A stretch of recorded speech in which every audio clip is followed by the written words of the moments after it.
अस्सलाम वालेकुम। उम्मीद करता हूँ आप सब लोग खैरियत से होंगे। My name is Mohammad Mudassar and I am a PhD student.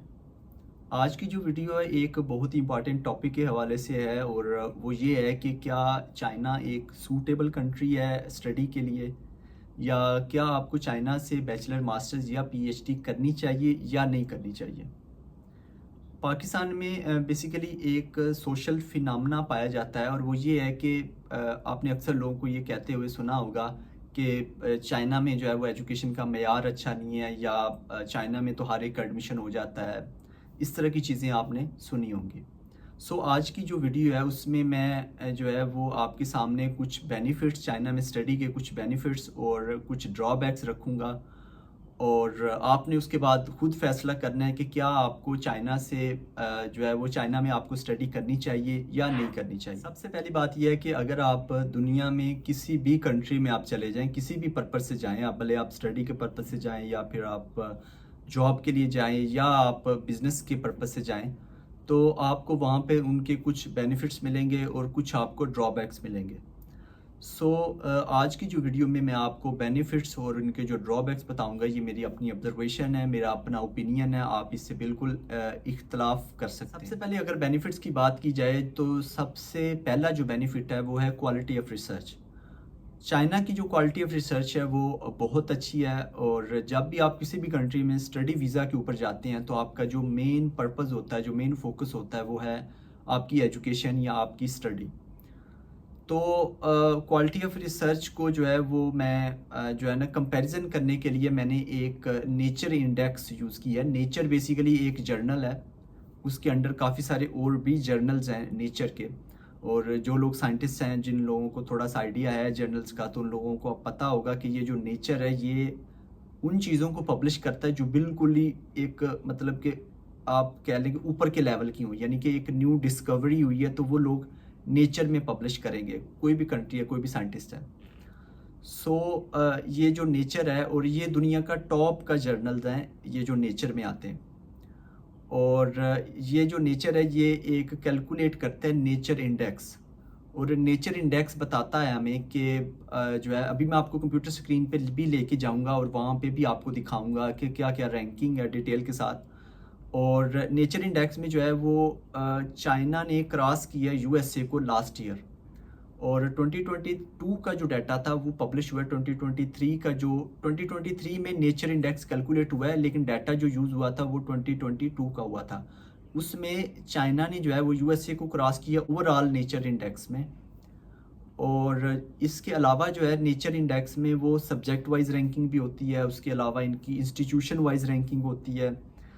तो मैं अभी आपको कंप्यूटर स्क्रीन पे लेके चलता हूँ और मैं आपको ये बता दूँ कि किसी सब्जेक्ट में जो है वो चाइना पहले पे है और यूएसए दूसरे पे है, और किसी सब्जेक्ट में यूएसए पहले पे है और चाइना दूसरे पर है। और इसके अलावा मैं आपको ये भी बता दूं कि चाइना जो है उसने इस साल 2024 के लिए जो बजट एलोकेट किया है रिसर्च के लिए, वो है तकरीबन $52 बिलियन। और इससे आप अंदाज़ा लगा सकते हैं कि, और जो कि 10% ज़्यादा है 2023 से। 2023 में 10% इससे कम था। तो आप इसका अंदाज़ा लगा सकते हैं कि चाइना किस कदर फोकस्ड है रिसर्च की तरफ और कितना इन्वेस्ट कर रहा है रिसर्च। मैं आपको कंप्यूटर स्क्रीन पे लेके चलता हूँ और आपको दिखाता हूँ कि क्या रैंकिंग किस सब्जेक्ट में कौन सा कंट्री जो है वो टॉप पे है और कौन सा कंट्री सेकंड नंबर पे है। तो चलो चलते हैं कंप्यूटर स्क्रीन पे। जी, तो ये नेचर जर्नल में ये आर्टिकल पब्लिश हुआ है। इसकी हेडिंग देखेंगे, China overtakes United States on contribution to research in Nature Index. यानी कि चाइना ने जो है वो अमेरिका को ओवरटेक किया है नेचर इंडेक्स में। और उससे नीचे देखें तो लिखा हुआ है, data on affiliation suggest that authors from China made the largest contribution to high quality natural science research in 2022। और उसके बाद अगर इसका पहला पैराग्राफ देखें, उसमें उन्होंने लिखा हुआ है कि for the first time China has overtaken the United States as the number 1 ranked country and territory for contributions to research articles published in a Nature Index group of high quality natural science journals.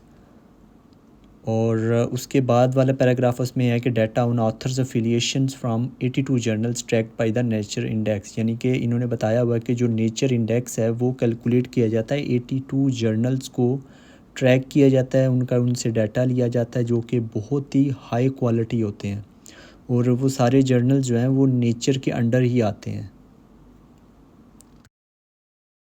और उसके बाद अगर मैं आपको graph दिखाऊं, और ये देखें ये ग्राफ है, इसमें जो ब्लू कलर की लाइन है ये यूनाइटेड स्टेट्स की है, और जो ऑरेंज कलर की है ये चाइना की है। और आप देखें कि किस तरह से कितना ज़्यादा गैप था 2015 2014 में, और उसके बाद ये गैप आस्ता आस्ता कम होता गया, और 2023 में ये गैप उन्होंने क्रॉस किया है चाइना ने यूनाइटेड स्टेट्स को। सो इस तरीके से आप देख सकते हैं कि चाइना कितना ज़्यादा फोकस्ड है, कितना ज़्यादा इन्वेस्ट कर रहा है रिसर्च के अंदर। अभी मैं आपको इंस्टीट्यूशन वाइज नेचर इंडेक्स की रैंकिंग दिखाता हूँ कि ग्लोबली कौन से इंस्टीट्यूशन या यूनिवर्सिटीज़ हैं जो सबसे ज़्यादा कंट्रीब्यूट कर रही हैं। अगर आप लिस्ट देखें तो इसमें सबसे जो पहला नंबर है वो चाइनीज़ एकेडमी ऑफ साइंसेस का है, जो इसमें मैं भी पढ़ रहा हूँ, मैं जो पीएचडी कर रहा हूँ वो मेरा institute of urban environment Chinese academy of sciences है। और दूसरे नंबर पर हार्वर्ड है, तीसरे पर है university of Chinese academy of sciences, ये भी चाइना से है। चौथे नंबर पर university of science and technology of China USTC, ये भी चाइनीज़ है। पाँचवें नंबर पर मैक्स प्लैंक सोसाइटी है जो कि एक जर्मन सोसाइटी है। उसके बाद छठे नंबर पर French national centre of scientific research है, ये फ्रेंच है। सातवें नंबर पर नंजिंग यूनिवर्सिटी चाइनीज़ यूनिवर्सिटी है ये भी। आठवें नंबर पर पीकिंग यूनिवर्सिटी है, ये भी चाइनीज़ है। नौवें नंबर पर तशिंगुआ यूनिवर्सिटी है, ये भी चाइनीज़ है। 10वें नंबर पर ज़ेजियांग यूनिवर्सिटी है, ज़ेजियांग ये भी चाइनीज़ है। आप देख सकते हैं इसमें जो टॉप 10 यूनिवर्सिटीज़ हैं उनमें से जो 7 यूनिवर्सिटीज़ हैं वो चाइनीज़ यूनिवर्सिटीज़ हैं। तो ये इस बात से भी आप अंदाज़ा लगा सकते हैं कि चाइनीज़ जो है वो कितने फोकस्ड हैं, कितना ज़्यादा जो है वो इन्वेस्ट कर रहे हैं रिसर्च एंड डेवलपमेंट के लिए।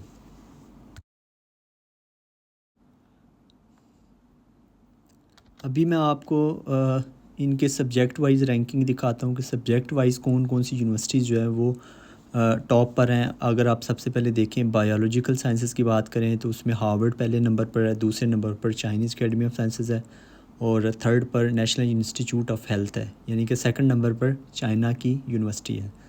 उसके बाद केमिस्ट्री को देखें तो केमिस्ट्री में पहले नंबर पर चाइनीज़ एकेडमी ऑफ साइंसेस है, दूसरे पर university of science and technology China है यूएसटीसी, तीसरे नंबर पर university of Chinese academy of sciences है, यानी कि केमिस्ट्री में तीनों जो यूनिवर्सिटीज़ हैं ये चाइनीज़ हैं। उसके बाद आप इन्वायरमेंटल साइंस को देखें, अर्थ एंड इन्वायरमेंटल साइंसेस को देखें तो उसमें पहले नंबर पर चाइनीज़ एकेडमी ऑफ साइंसेस है, और दूसरे नंबर पर नंजिंग यूनिवर्सिटी है, दोनों चाइनीज़ हैं, और तीसरे नंबर पर जर्मन यूनिवर्सिटी है। अगर आप हेल्थ साइंसेस की बात करें तो हेल्थ साइंसेस में सबसे पहले हार्वर्ड है, उसके बाद नेशनल इंस्टीट्यूट ऑफ हेल्थ है, उसके बाद जॉन्स हॉपकिन यूनिवर्सिटी है। हेल्थ साइंसेस में चाइनीज़ कोई भी यूनिवर्सिटी नहीं है। उसके बाद फ़िज़िकल साइंसेस है, फ़िज़िकल साइंसेस में देखें तो सबसे पहले चाइनीज़ एकेडमी ऑफ साइंसेस है, उसके बाद university of science and technology of China है यूएसटीसी है, और तीसरे नंबर पर तशिंगुआ यूनिवर्सिटी है। तो इसमें तीनों यूनिवर्सिटीज़ जो है फ़िज़िकल साइंसेस में चाइनीज़ हैं, टॉप की तीनों यूनिवर्सिटीज़। जो दूसरा बेनिफिट है चाइना में स्टडी का वो ये है कि चाइना जो है वो बहुत सारे स्कॉलरशिप्स ऑफ़र करता है। बहुत ज़्यादा फुली फंडेड होते हैं और कुछ पार्शली फंडेड भी होते हैं, और जिसमें सबसे प्रोमिनेंट जो स्कॉलरशिप है वो है सीएससी स्कॉलरशिप, जिसको चाइनीज़ गवर्नमेंट स्कॉलरशिप भी कहा जाता है, जिसके थ्रू सबसे ज़्यादा स्टूडेंट्स आते हैं चाइना में स्टडी के लिए। और इसके अलावा एक बहुत अच्छा स्कॉलरशिप है जो कि चाइना का हाईली पेड स्कॉलरशिप है, आंसू scholarship, alliance of international science organisations. और इसके अलावा इनके प्रोविंशियल स्कॉलरशिप होते हैं, लोकल गवर्नमेंट के स्कॉलरशिप्स होते हैं, उसके अलावा यूनिवर्सिटी का एक अपना स्कॉलरशिप भी होता है जिसको प्रेसिडेंशियल स्कॉलरशिप भी कहते हैं। तो इस तरीके से हर यूनिवर्सिटी में जो है वो काफ़ी सारे स्कॉलरशिप जो है ना वो ऑफ़र कर रही होती है वो यूनिवर्सिटी। तो ये भी एक बेनिफिट है कि यहाँ पे नंबर ऑफ़ स्कॉलरशिप्स बहुत ज़्यादा हैं और नंबर ऑफ़ एप्लीकेंट भी पाकिस्तानी ज़्यादा होते हैं।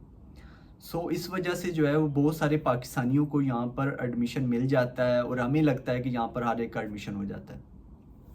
और इसके साथ साथ मैं आपको बताता चलूँ कि जो फुली फंडेड स्कॉलरशिप्स हैं चाइना में, उसमें आपकी ट्यूशन फ़ी वेव ऑफ होती है, उसमें आपको हेल्थ इंश्योरेंस मिलती है, उसके अलावा आपको मंथली स्टाइपेंड मिलता है और इस तरह के बेनिफिट्स मिलते हैं। और वो स्कॉलरशिप टू स्कॉलरशिप वेरी करते हैं। सीएससी का डिफरेंट है, आंसू का टोटली डिफरेंट है। उसके अलावा जो प्रेसिडेंशियल स्कॉलरशिप है वो बाज़ का सीएससी के इक्वल होता है, लेकिन बाज़ का जो है वो डिफरेंट होता है।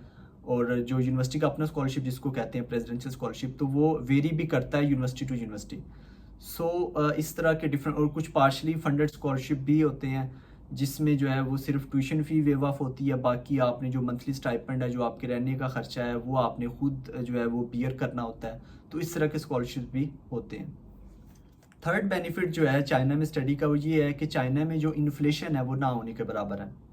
और मैं आपको बता दूं कि मैं यहाँ पर फरवरी 2023 में आया था और अभी मार्च 2024 चल रहा है। और यहाँ पर जो बेसिक नेसेसिटीज़ हैं जैसा कि फ्रूट्स हैं या वेजिटेबल्स हैं, उनकी जो प्राइसेस फरवरी 2023 में थी वही प्राइसेस अभी मार्च 2024 में चल रही हैं। सो इस वजह से आपने जो एक बजट रखा होता है अपने लिविंग एक्सपेंसेस के लिए, सो उसमें आपको कोई ज़्यादा रद्दोबदल नहीं करना पड़ता। तो ये भी एक आपके लिए बहुत बड़ा बेनिफिट है। और यहाँ जो प्राइसेस हैं चीज़ों की वो as compare to European countries या यूएसए या कनाडा वो बहुत कम है। जो चौथा बेनिफिट है वो ये है कि आप सेविंग कर सकते हैं चाइना में अगर आपका फुली फंडेड स्कॉलरशिप है। तो अगर आपका सीएससी स्कॉलरशिप है फिर भी आप सेविंग कर सकते हैं, अगर आपका आंसू स्कॉलरशिप है फिर भी आप सेविंग कर सकते हैं, और फुली फंडेड स्कॉलरशिप के साथ आप सेविंग भी कर सकते हैं फ्यूचर के लिए। पांचवा जो बेनिफिट है वो ये है कि यहाँ पर जॉब अपॉर्चुनिटीज़ बहुत ज़्यादा हैं। चाइना जो क्योंकि एक इंडस्ट्रियल हब है पूरी दुनिया का, तो इस वजह से यहाँ पर बहुत ज़्यादा जॉब अपॉर्चुनिटीज़ हैं। इवन एजुकेशन सेक्टर में भी लोग जो है वो टीचिंग वगैरह कर रहे हैं।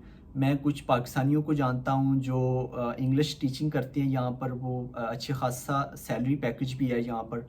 और चाइनीज़ क्यों जो है वो पाकिस्तानियों को या नॉन इंग्लिश स्पीकिंग कंट्रीज़ लोगों को हायर करते हैं, उसकी वजह ये है कि जो पाकिस्तानी हैं उनको सैलरी कम देना पड़ेगी, लेकिन फिर भी पाकिस्तान के हिसाब से तो अच्छी खासी होगी। लेकिन अगर वो बंदा हायर करेंगे यूएसए से, यूके से या फिर कनाडा से, तो वो उसको ज़्यादा सैलरी देना पड़ेगी। छठा बेनिफिट जो है वो ये है कि Chinese people are very friendly.